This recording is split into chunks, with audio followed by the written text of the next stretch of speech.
When I think of this great-grandfather that I've heard about in my life but never actually touched his legacy. So it's like the product of his loins coming to meet the product of his work. And it's an important day for me personally. And I know a lot of you guys are students, and I just want to tell you I'm the first person in my family to not go to college. And as the president has told you, I've done outstanding in spite of that.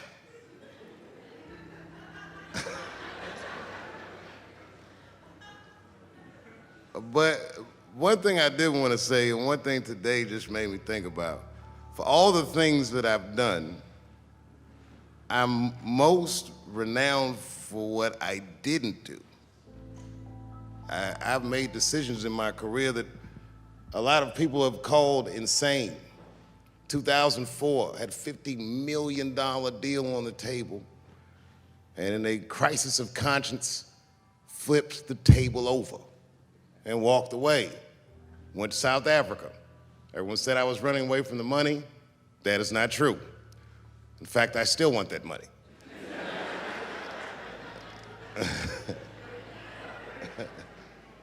The idea that I wanted to just share with you guys is the idea that sometimes you do what you think is best, whether anybody understands it or not.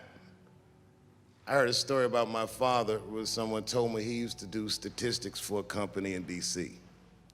The company he did statistics for started doing business with the South African government, so he quit his job. It's caused a lot of problems between him and his wife. It's hard for a man when he can't provide for his family the way he wants to, and he suffered through it.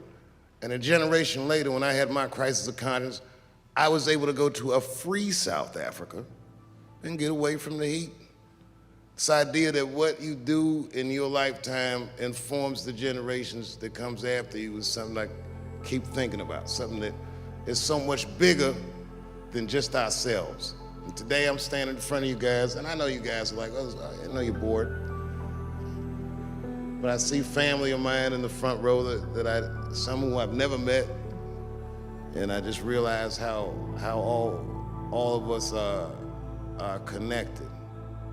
That my great-grandfather built something more substantial than buildings. He built a community, and he built, more importantly than a community, he built a way. You know, so I'm very grateful. Very grateful. Hello, police.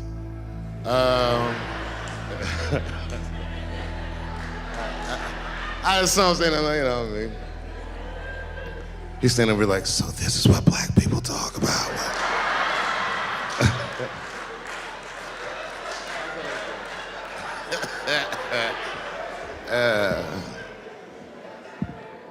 I just want you guys to remember, you know, that right now there's this thing where ethics aren't what they used to be. This idea that people are trying to replace the ideas of good and bad with better or worse, and that is incorrect. You gotta keep your ethics intact because good and bad is a compass that helps you find the way, and a person that only does what's better or worse is the easiest type of person to control.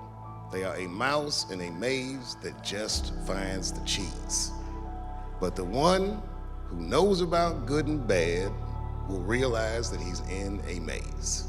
So, that being said, I just hope that all of you guys transcend whatever you see as your obstacles, and that you live outstanding lives, and that you stay connected to your communities because you have so much power there, and that you grow your communities and you diversify your communities, and that you don't let anybody tell you you can't or to be afraid. It's okay to be afraid because you can't be brave or courageous without fear.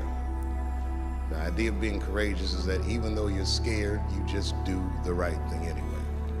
So in 2004, I walked away from $50 million, and in November, I made a deal for $60 million.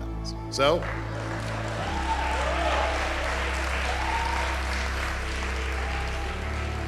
Although I am not the most famous comedian of my time, I would like to know what their great-grandparents